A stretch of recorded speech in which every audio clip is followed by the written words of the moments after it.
시청자 여러분 안녕하십니까? 출발 성공 투자 박민영입니다. 안녕하세요. 김수정입니다. 전일 뉴욕 증시는 경제 지표가 부진했고 소비자 기대 인플레이션이 심화됐다라는 점에 주목하면서 일제히 하락 마감했습니다. 어제 역시나 기술주를 중심으로 한 매도세가 거세게 나오면서 S&P 500 지수가 2% 넘게, 나스닥 지수 3% 가까이 내려가며 반도체주 그리고 테슬라 이렇게 다 빠지는 모습이라서 오늘 좀 국내 증시 걱정되는 상황인데요. 네, 사실 지금 경기 침체 여부를 두고 말들은 참 많습니다. 이제 시작이다라는 목소리가 있고 침체되더라도 정말 약하게 끝날 것이다라는 시각도 있습니다. 팽팽하게 그 의견들이 맞서고 있다 보니까 어느 쪽에 초점이 맞춰지냐에 따라서 매일의 흐름이 조금 다르게 나오고 있는데요. 일단 밤사이 뉴욕장에서는 차익 실현 욕구도 강했던 만큼 흔들림이 있었습니다. 시장 면면이 들여다보면서 전략 챙겨보도록 할게요. 자, 일단 어제 우리장 후반부터 해서 유럽장까지 분위기 조금 긍정의 힘을 실어줬던 쪽은 중국이었습니다. 중국이 9번째 방역 지침을 발표했는데요. 격리 기간도 단축시켰고요. 밀접 접촉 관리도 7일 집중 격리에서 7일 재택 격리로 바꿔나가면서 이 방역 지침을 조금 완화하는 움직임이 확인이 됐죠. 이 소식이 전달되면서 중국에서도 전약 후강의 움직임이었고요. 공항, 외식, 관광 관련한 종목들이 중국 내에서 올라갔습니다. 이 기대감이 조금 살아있는 듯 했었는데 이내 그 기대감이 꺾이는 소식들이 바로 미국에서 각 지표로 나타났습니다. 넘겨보실게요. 케이스 실러 주택지수도 좋지 못했고요. 또 컨퍼런스 보드에서 내놓는 소비자 신뢰지수가 지난달 103.2에서 98.7로 떨어졌다라는 소식이 들려왔습니다. 이 컨퍼런스 보드의 소비자 신뢰지수가 중요한 이유는요. 고용에 대한 질문들을 많이 던진다라는 거죠. 지금 연준이 경기 침체냐 혹은 금리 인상이냐 이 여러 가지 결정 사항의 마지막 버팀목이 돼주고 있는 게 고용 부분인데 이 부분이 생각보다 많이 좋아지지 않았다라는 겁니다. 노동시장의 단기 전망이 73.7에서 66.4로 뚝 떨어지면서 2013년 3월 이후 최저를 기록했습니다. 그러다 보니까 경기 침체에 대한 우려가 조금 더 커진 거죠. 그러니 미국 경기에 대한 자신감이 살짝 꺾이면서 미국 증시 전반의 분위기가 좋지 않아졌습니다. 넘겨보실게요. 3대 지수 모두 다 출발 대비해서 뚝뚝 떨어지는 흐름이 확인이 됐죠. 장 출발할 때만 해도 중국발 모멘텀을 조금 받아가는 듯 했습니다. 하지만 경기에 대한 자신감이 꺾이면서 상승분 줄였고 하락 전환하며 낙폭을 키웠습니다. 도이치방크에서 테슬라 목표가를 하향 조정했습니다. 5% 밀렸고요. 리비안, 니콜라, 루시드, 니오까지 모두 함께 하락했고요. 반도체 쪽도 좋지는 못했습니다. 그나마 퀄컴은 신규 아이폰에 퀄컴의 5G 모뎀을 사용한다라는 이슈가 전달되면서 한 3% 정도 올라가는 흐름 확인이 됐죠. 전반의 섹터 흐름은 좋지 않았던 가운데 또다시 나홀로 승승장구한 쪽이 있었으니 바로 에너지입니다. 국제유가가 3거래 연속 올라왔습니다. 3일 동안 7% 이상의 상승 확인이 됐죠.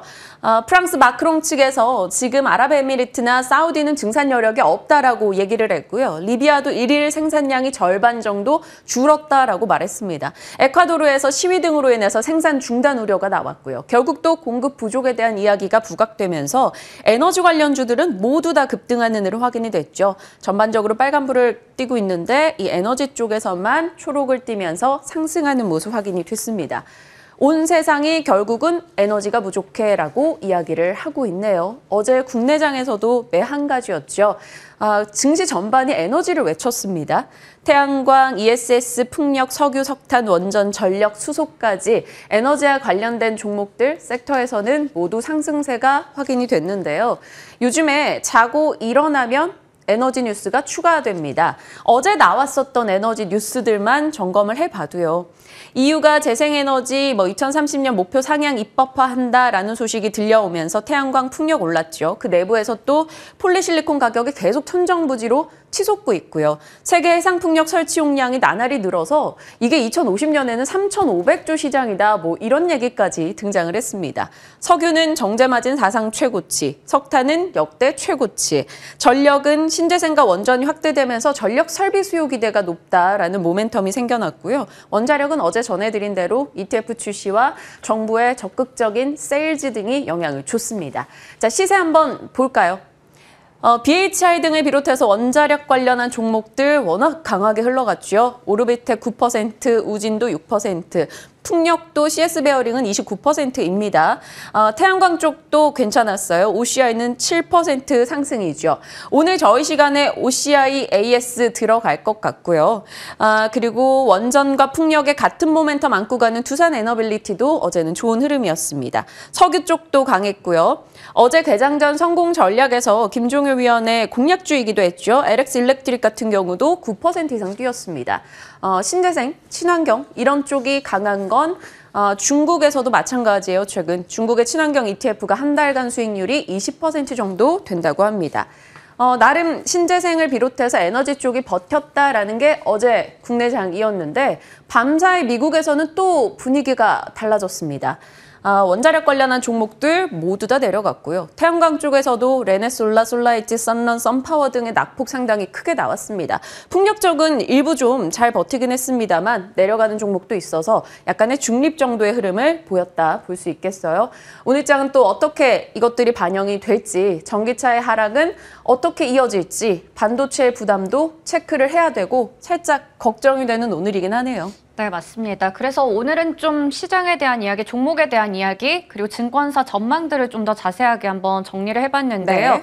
지금처럼 이렇게 경기 침체에 대한 우려 때문에 실적 악화에 대한 우려까지 더해지면서 국내 증권사들이 개별 기업에 대한 목표 주가를 줄줄이 하향 조정하고 있습니다. 이 목표 주가를 가지고 있는 코스피, 코스닥에 상장되어 있는 303개사의 최근 한 달 동안 목표 주가를 살펴봤는데요. 이 303개 중에서 목표 주가를 한 달 동안 그대로 유지하고 있었던 기업은 86개였고요. 그리고 하락한 기업은 124개, 이 중에서 5% 이상 목표 주가가 올랐던 기업은 단 7개에 불과했습니다. 그 7개 기업들 상위 종목에 어떤 종목들 랭크되어 있는지 확인해 볼 텐데요. 먼저 실적에 대한 기대감을 안고 있는 종목으로 대표적인 두 종목입니다. 이렌텍과 BH가 최근 한 달 동안의 목표 주가가 10%가량 올랐고요. 뒤를 이어서 한진과 LX 인터내셔널, 한국항공우주가 있습니다. 그리고 이 뒤를 이어서 10년 만에 최고의 또 호황을 맞았다라는 조선주, 한국조선해양과 현대중공업도 랭크가 되어 있었습니다. 그렇다면 앞서 좀 잠깐 언급을 드리긴 했지만 왜 이들만 목표 주가가 올랐을까요? 공통점을 좀 찾아보니까 불황 속에서도 호실적에 대한 기대감이 있다는 겁니다. 이렌텍은 전자담배 사업에 호조에 힘입어서 올해 영업이익이 전년 대비해서 3배가량 증가할 거라는 전망이 나오고 있고요. BH도 하반기뿐만 아니라 내년 실적도 가시화가 높다라는 이야기가 나오고 있는 상황, 그리고 전년 대비해서 영업이익도 108% 올라갈 것이다 전망이 나오고 있습니다. 이외에도 조금 전에 체크해봤듯이 한국조선해양과 현대중공업도 올해는 전년 대비해서 영업 손실 규모를 줄이고 내년에는 영업 흑자 전환이 가능하다라는 기대감까지 안고 있는 종목입니다. 하지만 여전히 좀 이런 불황에서 아픈데 더 아픈 종목들도 있습니다. 어떤 종목이 있는지 3가지만 추려봤는데요. 먼저 하이브입니다. BTS의 개별 활동을 발표하고 나서 이 부분이 실적에까지 부진한 영향을 줄 수 있다라는 우려 속에서 증권가들이 목표 주가를 반 수준까지 절반 수준으로 내린 건 다들 알고 계실 겁니다. 그리고 파트론도 마찬가지로 주력 사업인 스마트폰 카메라 모듈 쪽에서 실적이 부진할 것이다라는 우려가 나오는 상황이고요. 더존비즈연도 2분기 실적 감소 예상 속에서 최근 한 달 동안의 목표 주가가 13에서 14%가량 떨어진 것을 체크할 수가 있습니다. 그리고 최근에 이 상장사들이 굉장히 좀 저평가를 받고 있는 상황인데요. 상장사 90%가 5년 평균 PER과 PBR이 하회했다, 현재는 하회한 상태다라는 걸 좀 볼 수가 있습니다. 이 표를 자세히 보시면 현재는 24일 기준으로 나와 있고요. 최근에 2017년부터 2021년 평균치와 한번 비교를 해봤습니다. 먼저 PER부터 보시면요. 5년 평균치 대비해서 현재 정말 현저히 떨어져 있다는 거, 거의 절반 수준까지 떨어진 곳들이 많다는 걸 확인하실 수가 있고요. PBR도 뭐 마찬가지입니다. 보시는 것처럼 어느 곳 하나 지금 5년 평균을 넘어선 쪽이 없다는 걸 볼 수가 있는데요. 이게 지금 상장사들의 90%, 그러니까 지금 상장사 10곳 중에서 9곳은 현재 밸류에이션이 상당히 저평가를 받고 있다는 것을 볼 수가 있습니다. 반면에 리오프닝주, 여행이나 항공 쪽은 보복 여행에 대한 기대감, 그리고 조선주 쪽은 수주 물량 증가에 대한 기대감 때문에 이쪽에서 반대의 모습을 나타내고 있었습니다. PER과 PBR 모두 5년 평균치를 상회하고 있었습니다. 그렇다면 이런 상황에 대해서 증권가에서는 어떻게 얘기를 하고 있을까요? 이렇게 싼데 왜 안 사? 사실 적으면서도 굉장히 좀 많은 생각을 가지게 하는 문구였는데요. 증권가에서는 방금 전에 봤던 이런 저평가된 거, 그러니까 90% 너무 과하게 싸다, 과매도 구간이다, 단기적으로 반등 가능하다라면서 여러 가지 또 종목들을 제시를 하고 있었습니다. 뭐 낙폭과대주, PBR과 외국인 기관 수급 공백, 반등 가능성 높은 쪽, 고금리 환경에서도 안정성이 기대되는 종목들, 그리고 ROE가 10% 이상인 쪽을 얘기를 하고 있었는데요. 뭐 대체로 또 보면 삼성전자, 반도체, 2차 전지, 바이오, IT 등등이 될 텐데, 사실 이게 우리가 신규 진입을 하는 게 아니라 삼성전자 정말 가지고 계신 개인분들이 안 계실까요? 그게 아닌데 이렇게 제시를 하는 걸 보면서 이 부분은 좀 우리가 생각해 볼 필요가 있지 않을까라는 생각이 들었는데요. 다음 페이지 한번 넘겨보겠습니다. 앞서 봤던 내용들 바탕으로 증권가 목표가 상향 종목들 있었고 저 PER, 저 PBR 종목들 중에서 볼만한 종목들 분명히 있었을 겁니다. 하지만 증권가 의견을 보면 좀 와닿지 않는 부분들도 있었는데 유창희 대표님께서는 어떻게 생각하시는지 여쭤보겠습니다. 사실 조금 전에 말씀 주셨던 그 섹터들, 뭐 종목들 이렇게 들여다보면 연초에 올해 증시 전망할 때 유망 섹터로 거론됐던 부분들이에요. 그런데 지금 이 상반기가 지나가는 시점에서 들여다보면 모두가 저평가 상태라고 표현되며 많이 떨어져 있죠. 그래서 조금의 신뢰를 회복하기 위해서 어떤 종목이 정말 괜찮을지 잠시 후에 이야기 좀 나눠보도록 하겠습니다. 밤사이에 바빴습니다. 뭐 대형사들의 이슈가 너무 많이 쏟아져서 뭐 전부 다 정리는 어려울 것 같고 짤막하게만 코멘트하고 지나갈게요. 일단 단독이긴 합니다만 삼성전자가 30일, 그러니까 내일부터 3나노를 양산한다, 뭐 이런 얘기가 나왔어요. 어찌됐건 양산이 임박했다라는 뉴스는 지속적으로 나왔었고요. 세계 최초로 GAA 기반의 3나노를 양산한다. 뭐 GAA 기반 3나노는 칩 면적이 줄고 소비 전력이 줄고 뭐 여러 가지 기타 등등의 장점이 있다. 미세 공정에 우리가 TSMC보다 앞서가는 일이 되는 것이다라고 시장은 평가하는 거죠. 이 이슈가 나왔고 이게 만약 제대로 생산이 들어가게 된다면 당연히 놀랄 일이고요. 그 이후는 고객사 최적화나 안정적 수율 확보가 관건입니다. 수율 문제로 우리가 TSMC에게 고객을 꽤나 많이 빼앗겼던 바가 있기 때문에 수율이 확보된다면 다시금 삼성전자 힘을 낼 수 있지 않을까라는 생각이 드는데요. 어찌됐건 3나노 양산 관련한 이슈가 있을 때마다 테마성으로 움직이는 종목들이 어제 시간 외에서도 또다시 강했습니다. 오늘 장중 어떤 반영 보여줄지 체크하시고요. 다음 이슈는 LG전자 얘기예요. LG전자의 계속 아킬레스건으로 지적됐던 게 바로 전장 부분 아니겠습니까? 이게 돌려줘야 된다, 이게 돈을 벌어야 된다, 뭐 이런 목소리가 많았었는데 어찌됐건 지금 2분기에 26분기 만에 흑자로 전환할 것이다라는 전망이 나오고 있습니다. 계속해서 적자폭을 줄여 나갔고 이번에는 흑자 전환 얘기가 나오고 있는 거죠. 사실 올해 LG전자 차트 열어보시면 보기도 싫어하고 닫으실 수도 있어요. 지난해 고점 대비 무려 53% 떨어져 있습니다. 이게 하나의 트리거가 돼서 올라가질 수 있을지 한번 지켜보도록 하죠. 이제 좀 부정적인 소식들이에요. 현대차. 요즘에 조금 살아날까라는 기대가 뭐 미국의 입지 올라간다라는 얘기가 있었는데 악재성 이슈가 추가됐습니다. 독일 검찰 측에서 현대 기아차 사업장 8곳에 대해 180명을 투입해서 수색을 했다라는 소식이 들려왔습니다. 내용은 21만 디젤 차량에 대해서 불법 배기가스 조작 장치를 부착한 혐의다라는 거죠. 소프트웨어 부분을 조작했다라고 지적을 받고 있는데 이 부분이 또 현대차에게는 당연히 악재성 이슈가 될 겁니다. 이 디젤 게이트 생각하면 우리 폭스바겐 디젤 게이트 많이들 떠올리실 거예요. 그때 당시에 뭐 1,100만 대 규모였으니까 지금 21만 대와는 규모 차이는 조금 있겠습니다만 리콜비나 저감 장치 설치비 21조 벌금을 받았던 폭스바겐 사태를 떠올린다면 이 이슈가 당연히 달가울 수 없습니다. 어떻게 진행되는지 한 번 더 돌다리 두드려 보시고요. 또 단독주의긴 합니다만 알아는 둬야 될 것 같아서요. LG 에너지 솔루션이 인플레 부담으로 공장 건설이나 운영 비용이 급증해서 미국에 투자하던 거 좀 전면 재검토를 하겠다라는 소식이 들려왔다라고 합니다. 안 그래도 밤사이 뉴욕에서 전기차 쪽 좋지 못했는데 이 이슈가 또 LG 엔솔 밸류체인에 더 타격을 줄 수 있을지 사실 걱정스럽긴 하네요. 각 이슈들 여러분 잘 점검하시고요. 보유하고 계시는 것들도 내용 들여다보시길 바랍니다. 수정 앵커와 함께 시장과 섹터 이야기 다뤄봤는데요. 지금부터 전략 챙겨보시죠.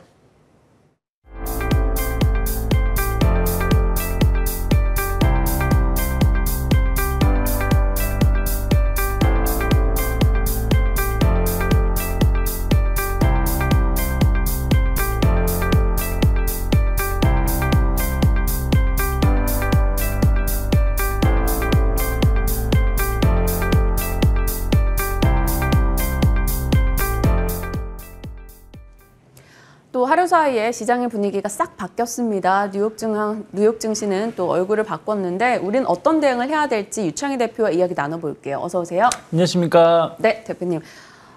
뉴욕 증시의 하락, 시간이 갈수록 낙폭을 키웠고요. 경기에 대한 자신감이 꺾이는 각 지표 소식도 들려왔어요. 대응 어찌 하실 거예요, 오늘? 뭐 저는 이제 어떻게 보면 이제 6월은 거의 끝난 거 아니겠습니까? 네. 상반기가 끝났기 때문에 하반기를 좀 바라보실 필요가 있다 생각 좀 하고 있어요. 역대 그러니까 6월 기준으로 본다라면 전 세계 기준으로 제일 많이 하락을 했다고 하죠, 우리나라가. 근데 저는 이것은 우리나라만의 일이 아니었다. 그러니까 결국 시기의 차이가 있었던 것이지. 전 세계 증시는 상반기에는 결국 붕어빵 증시, 그러니까 데칼코마니가 아니었나 생각을 하고 있는데 무슨 얘기냐면 자료를 준비한 게 있었는데요. 그 홍콩하고 유럽은 여러분들은 외국이니까 잘 모르시겠습니다만은 2, 3월 달에 엄청나게 하락을 했어요. 거의 뭐 폭락에 하루에 막 10%씩 하락을 했어요. 그리고 뉴욕장 같은 경우는 이제 한 4월, 5월에 많이 하락했어요. 우리가 이제 나스닥을 많이 보긴 하지만 대표적으로 증시를 볼 때는 S&P 500을 기준으로 이제 평가를 많이 하거든요. 네. S&P 500이 4월에서 5월 약 한 달 정도 사이에 한 20% 가까이 빠졌어요. 그런 것을 본다라면 그때 우리나라 증시를 보시면 1월 달에 좀 조정이 나오긴 했습니다만은 2, 3, 4, 5월 달까지는 그냥 쭉 행보세였어요. 그러다가 이제 6월 달에 어떻게 보면 폭탄을 맞았다고 보시면 되실 것 같아요. 네. 그래서 전 세계 증시의 그 상반기 하락을 보면 거의 대동소이합니다. 평균 한 20%에서 25% 내외의 조정이 나왔기 때문에 우리나라가 6월 달에 많이 하락을 해서 많은 투자자분들께서 지금 많이 위축되어 있고 힘든 건 맞습니다만은 이것이 결국에는 주요 국가들이 이러한 과정을 거쳐왔다라고 보시면 되실 것 같아요. 그럼 이제 앞으로가 중요하겠죠. 하반기 6개월 남은 게 이제 어떨지가 중요한데 모르겠습니다. 저는 무조건 뭐 상반기에 저점을 찍었으니까 하반기에 무조건 오른다 이런 말씀을 드리고 싶진 않아요. 하지만 하반기에는 그러니까 상반기 때는 각 국가별 이슈들이 이제 예를 들어 전쟁 이슈라든지 혹은 뭐 경기 침체 이슈라든지 뭐 우리나라 같은 경우 그게 제일 마지막에 좀 IT 업종을 통해서 맞았습니다만은 이게 따로 국밥으로 약간의 조정이 나왔습니다만 결국에는 하반기에는 좀 비슷한 흐름을 보일 가능성이 높다. 물론 이제 진폭은 좀 있겠죠. 어떤 네. 나라는 좀 더 빠르지고 덜 빠지는 모습을 보이겠지만 비슷한 모습을 띠고 나서 좀 반등을 모색할 가능성이 없다. 그래서 결국에는 더 하락했다가 오르든 아니면 홍콩 증시처럼 최근에 한 두세 달 홍콩 증시를 보시면 3월 달에 바닥을 찍고 나서 계속 완만하게 오르고 있거든요. 중화권 증시가. 그런 식으로 오를지는 모르겠습니다만은 어느 정도 저점은 상반기에 나온 것은 맞지 않나. 여기서 예를 들어서 뭐 2250포인트를 가든 뭐 2300포인트를 다시 한번 뭐 위협하는 모습을 보여주든 큰 차이는 없다 생각을 좀 하고 있어요. 그래서 저는 시장에 대해서는 물론 이제 뭐 상반기도 못 맞춘 시장을 뭐 하반기에도 맞추냐라고 말씀하실 수 있겠습니다만 너무 부정적인 생각보다는 조금은 긍정적인 생각으로 접근하실 때 항상 리스크 요인은 한두 번 정도는 흔들림은 있을 수 있다 생각 좀 하고 있습니다. 네, 앞서 보여주신 차트만 봐도 느껴지네요. 홍콩이 정말 많이 빠졌었다가 네. 조금씩 나름의 회복을 보였는데 어찌됐건 상반기는 홍콩도 부침을 겪었고 막판에 조금 회복 그리고 하반기에 대한 뭐 홍콩장에 대한 기대감은 곳곳에서 나옵니다. 우리도 좀 그 맥락으로 6월을 좀 저점 삼아 올라가주면 좋은데 추가적 조정이 나왔다 올라갈 수도 있고 지금 이제 저점 다지고 올라갈 수 있다 뭐 이렇게 얘기를 주셨어요. 물론 또 어떻게 진행돼서 추가 낙폭이 더 커질 수도 있겠습니다만 네. 어찌됐건 지금은 너무 비관론적인 측면을 바라보진 말자라고 얘기를 주셨네요. 그럼 저희가 기대할 수 있을 만한 이야기를 이어서 해주시면 좋겠어요. 증권가 곳곳에서 뭐 리포트야 매일 쏟아집니다만 목표가를 상향하는 쪽 리포트가 조금 적어요. 그런데 그래서일까 상향하는 리포트만 나오면 좀 민감하게 반응하기도 하고요. 네. 지금 증권가 리포트 목표가 상향주들 중에 좀 괜찮은 거 보인 거 있으실까요? 근데 이제 뭐 증권사 리포트대로 주가가 움직여준다라면 많은 투자자분들이 수익을 많이 내셨겠죠. 맞아요. 그래서 꼭 이게 맞다 틀리다라고 말씀드릴 수는 없어요. 지금 당장 관련된 종목을 매수해서 이게 과연 6개월 뒤에 1년까지 버틸 수 있다라면 뭐 좋은 결과가 될 수도 있겠습니다만 꼭 그렇다고 버틴다고 해서 또 이것이 맞는 건 아니니까요. 하지만 그 행간을 읽을 필요가 있다고 생각하고 있어요. 핵심 내용이 무엇이냐. 그러니까 결국에는 증권사 리포트들 보시면 뭐 요즘에 뭐 다들 하는 얘기가 좋다라고 얘기 나오는 게 없죠. 하반기로 갈수록 내년 상반기로 갈수록 금리 인상 또 주변 그러니까 에너지 가격 상승이라든지 뭐 이런 부분들 때문에 인플레에 대한 우려감들 이런 것으로 인해서 경기 침체가 올 가능성이 높다라는 것이죠. 하지만 그 와중에도 좋은 섹터, 좋은 종목은 있다라는 것인데 그거에 대한 선별에 대한 기준은 제가 그전에도 이 시간에서 한두 번 말씀드렸습니다만은 공통된 사항이 있어요. 첫 번째, 불황이 온다라는 것은 거의 기정사실화하고 있는 것 같아요. 네. 뭐 어떤 사람은 안 온다고 하지만 거의 요즘 같은 경우 서베이 한번 해보시면 한 7, 80%는 올 것 같다라고 말들을 해요. 약간 강도의 차이로 전망이 네. 좀 다르게 나오더라고요. 전문가들도 강도의 차이는 있지만 거의 5, 60% 정도는 작은 경기 침체는 올 가능성이 높다라고 평가를 좀 많이 하고 있다는 것이죠. 그럼 이 경기 침체를 기준에 놓고 기업이라든지 업종을 선택할 필요가 있는데 첫 번째는 불황이 없는 섹터를 보실 필요가 있다는 것이죠. 어딘데요? 제가 예전에 말씀드린 게 제약주 같은 거. 뭐 오히려 담배, 술 같은 경우는 경기가 안 좋으면 더 많은 소비가 이루어진다라고 하지 않습니까? 그리고 뭐 대표적으로 카지노 같은 거, 뭐 도박하시는 분이라고 말씀드리긴 뭐하지만 어쨌든 이런 분들은 뭐 불황이 있든 없든 카지노 계속 출입을 많이 하시니까요. 그래서 그런 약간 제약주들 조금은 보실 필요가 있다. 뭐 또 제약주는 아니지만 방산주 같은 경우도 불황이 없죠. 엄밀히 따지면 우리가 경기가 안 좋다고 해서 방산 투자를 줄이고 경기가 좋다 해서 뭐 좀 더 늘릴 수 있겠지만 뭐 폭발적으로 늘리지는 않거든요. 항상 고정된 금액으로 예산이 집행되는 부분들이기 때문에 그런 부분들에 대해서 항상 조금 관심 있게 보시면 좋다 생각을 좀 하고 있고요. 그리고 그러니까 그 가격 통제력이죠. 요즘 같은 경우는 이제 인플레가 이제 화두기 때문에 네. 물가 상승 때문에 경기 침체가 온다라는 부분들이기 때문에 물가 상승이 발생하더라도 가격을 전가할 수 있는 소비자한테 전가할 수 있느냐 없느냐가 중요하겠죠. 그래서 전가할 수 있는 기업이라면 아무리 뭐 물가가 오른다고 하더라도 별 문제 없죠. 대표적으로 테슬라가 올해 차량 가격보다 1,000만 원 이상 올렸어요. 대당 1,000이요? 네. 1,000만 원 그 이상 올렸죠. 최근에 800달러 올렸지 않았습니까? 그래서 그런 부분들을 보신다라면 어쨌든 계속해서 그런 가격 통제력이 있는 기업들은 불황에서 살아남을 수 있다 생각을 좀 하고 있고요.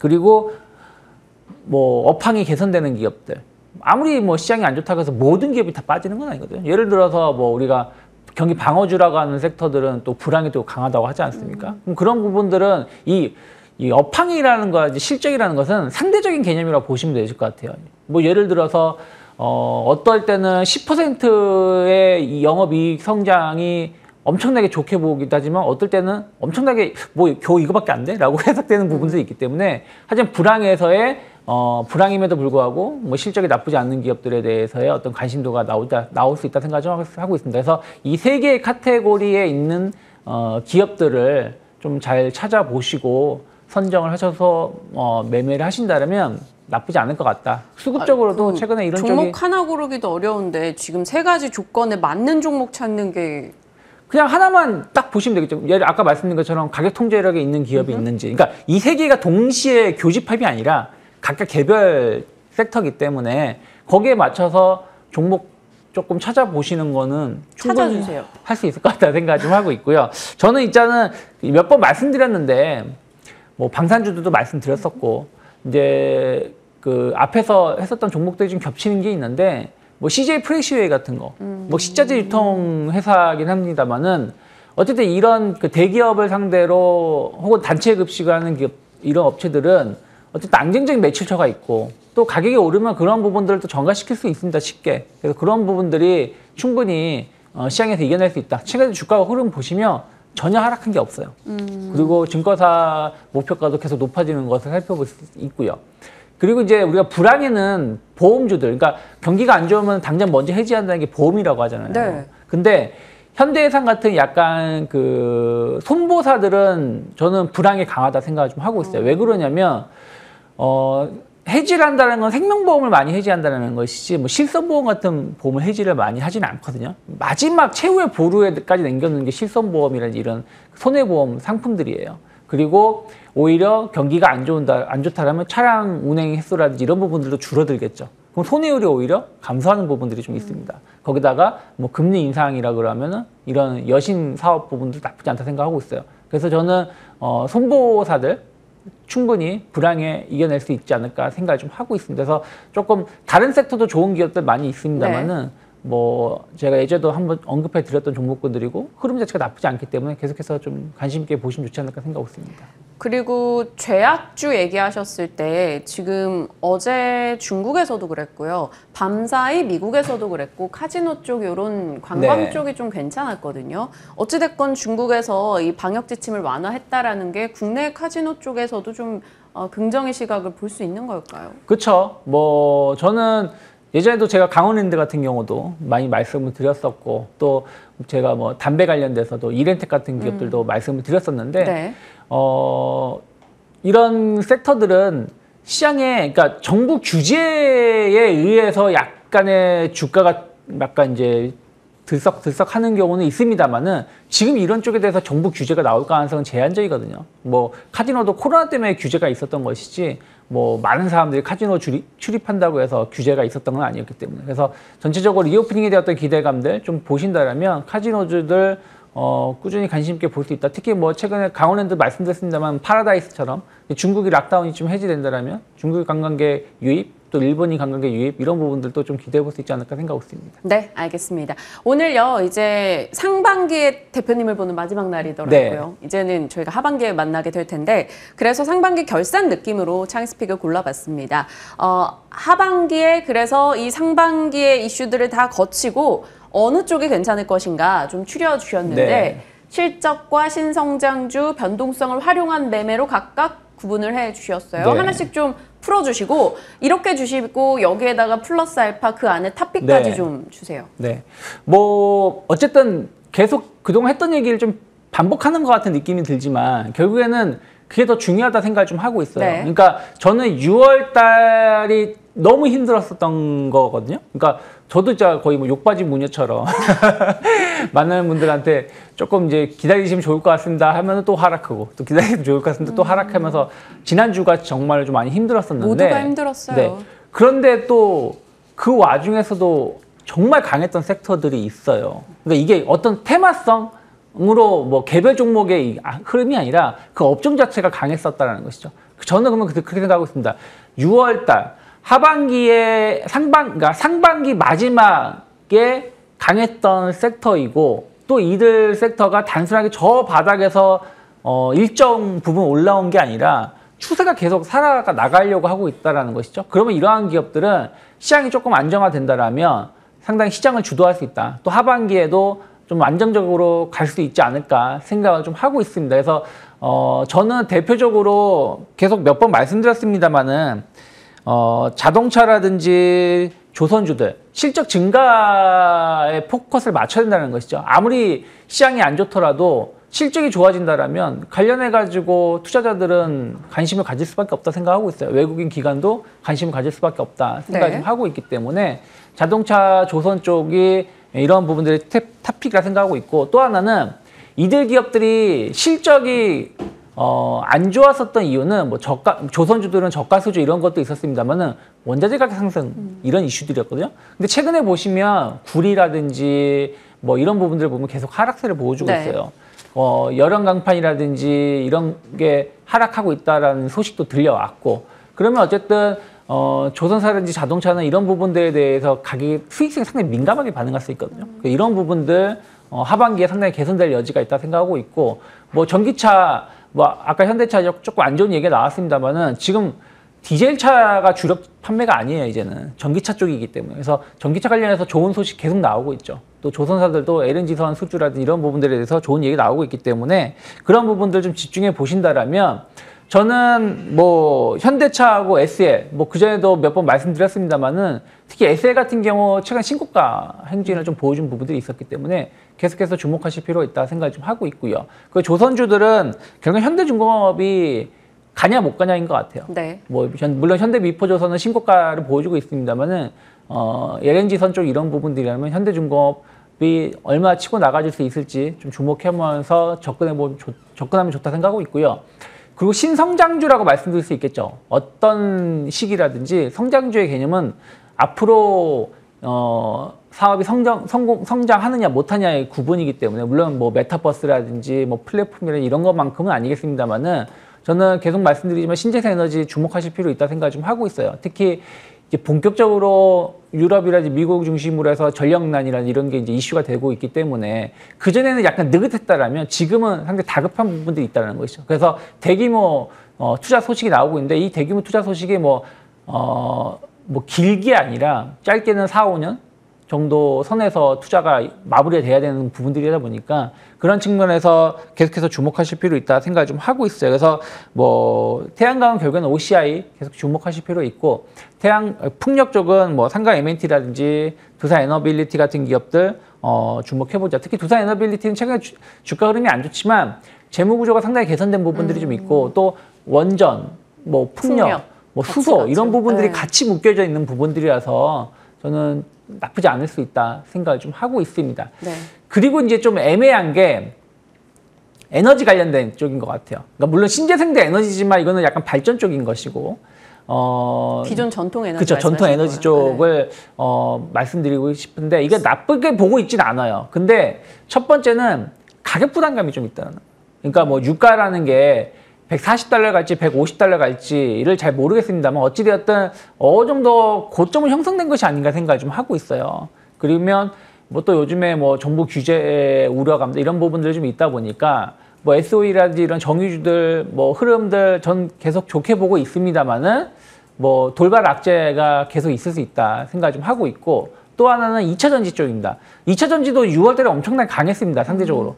근데 2차 전지를 좀 공격적으로 지금 매수하기가 부담되는 게, 과연 여기서 이게 성장주의 개념으로 신고가를 치고 나가면서 계속 갈 수 있을까?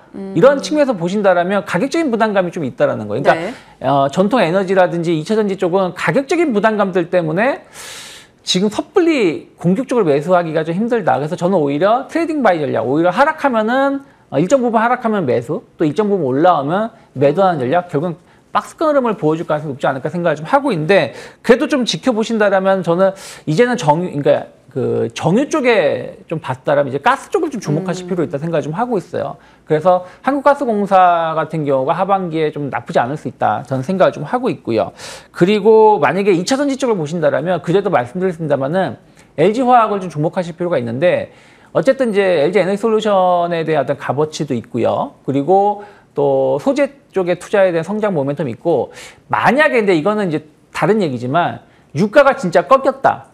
그러면 본업, 화학업 섹터, 화학업황도 나쁘지 않거든요. 왜냐면은 유가 때문에 마진이 줄어든 부분들이 좀 회복될 수 있기 때문에 그런 부분들을 좀 주목해 보시면 좋지 않을까 생각했습니다. 소재 측면에서 LG화학을 본다면 다른 소재 2차 전지 업체들보다는 밸류 부담도 사실 없기 마련이기도 하고 본업도 좀 잘 되고 있다는 점. 창이스픽 종목들 AS 하려고 딱 들여다봤더니 조금 전에 하반기에 괜찮을 거다라고 얘기해 주신 종목들이 다 들어가 있어요. 그런데 덴티움 체크가 필요할 것 같아요. 네. 어제 치과 관련주, 임플란트 관련한 종목들이 다 장 후반에 올랐거든요. 이게 아마도 중국 모멘텀이 그런 것 있지 같아요. 않을까라는 생각이 드는데 덴티움의 17% 수익 더 끌고 가야 될까요? 저는 지금 신고가거든요. 그리고 지금 상황에서 그제도 저희가 헬스케어 관련해서도 말씀 몇 번 드렸습니다만은 임플란트 시장은 좀 계속 성장 가능성이 있다 생각하고 있기 때문에 저는 조금 더 지금 미리 뭐 매도하기보다는 좀 더 끌고 가신 전략 나쁘지 않다 생각하고 있습니다. 네, 좋습니다. 하반기 좀 기대되는 종목들과 함께 섹터에 대한 이야기 풀어주셨고요. 덴티움도 AS 더 보유해보자라는 의견으로 정리해 가도록 하겠습니다. 오늘의 내용들 한번 살펴보시면서 내 보유 종목이 여기에 해당하는가 들여다보시는 것도 하나의 투자 포트폴리오 정비 기회가 될 수 있을 것 같아요. 자, 유창희 대표님과 전략 챙겨봤습니다. 고맙습니다. 고맙습니다.